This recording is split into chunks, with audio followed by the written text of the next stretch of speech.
Nói rồng nó chụp bao nhiêu nè, nó nào làm thế này một chi, đâu cầu hình đâu.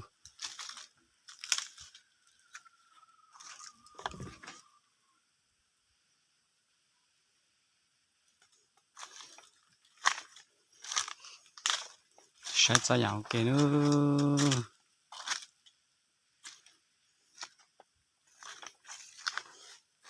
Số nó chỉ mất giá hả?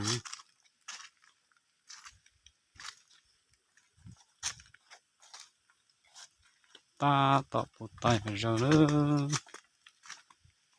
Cho nên mà say xuống trắng rồi. Đi xuống trắng đa ra của nó. Trong cái táo xuống trắng. Cho nó hơi vậy nó. Tiền trắng đa. Lấy chỉ mót xuống cái táo vậy nó. Tao làm thái à.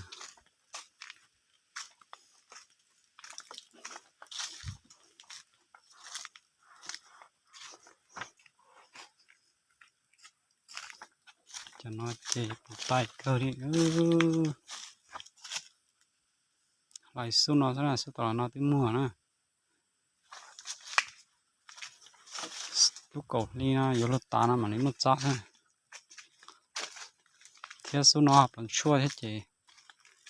Đồ họ rồng hết chị. Lấy giá cơ chứ. Thông lời tế này ha. Thành thọ bóp. Để nó còn nó. Số nó sổ trở lại cho nè. Cho chỉ một giá kia thì lại nó nè.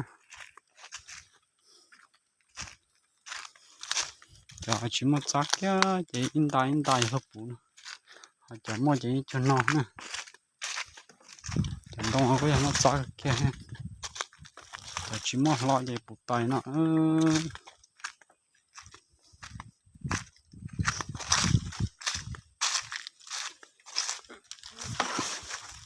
Số lúc kia này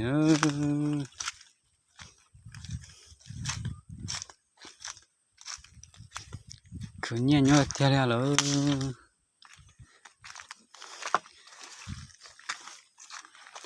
cứ nhớ ta chỉ ngay thôi không nó không học kỹ thôi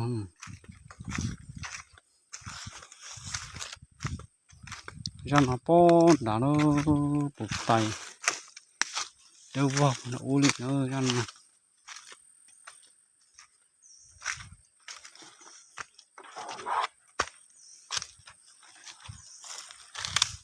không tôi lúa tê theo lúa của cho ta mà nó lúa nữa cho nó thì phát chỉ hàng cái lúa của cho ta mà nó lúa mua dán chỉ em lúa cho tên đồng cho nó mà đi đọt lại lúa lại on mỏ rồi chả lúc nào chừng bông cha bông gì sẽ ta cho nó nó sâu sẽ bỏ lại của xa của gì nó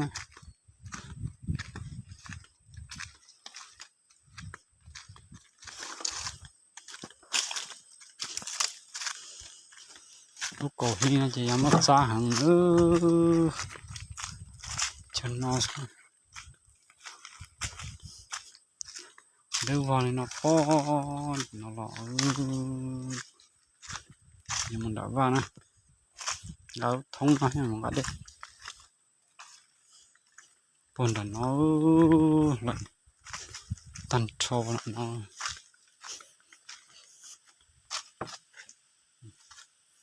đồng lo được chơi nè có mất giá để bán gì nữa thì chân đông chỉ đồ lề rong phía chỉ bán gì rong về chỉ mất giá nó bỏ hổ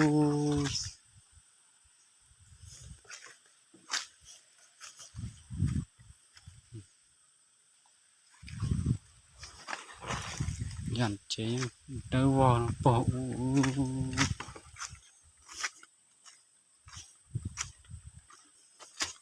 ดูหน่อยครับ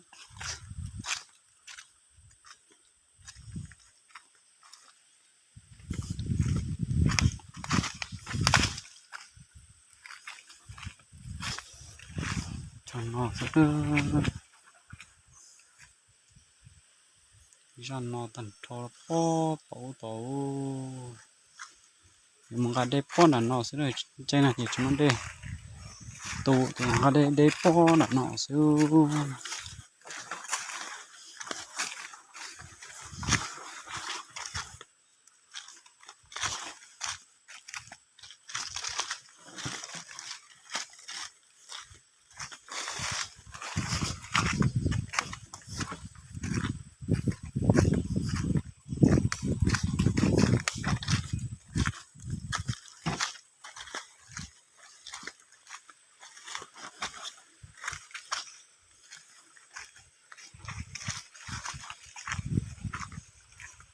แต่จอดมันซ่าว่าจีปูระดีนะ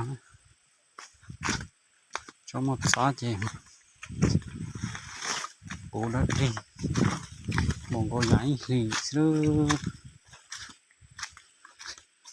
ชอบน้อยจีรอละชินช่วยเจมันซ่าเสียเจ็ดใต้ให้หน่อยเจ้าหน่อย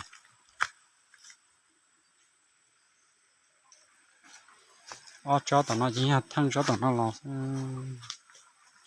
thành thử cho nó bóp hiểu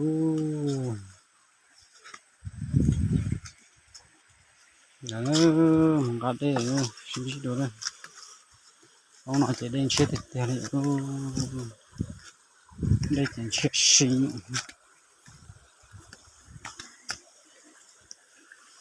chỉ được nữa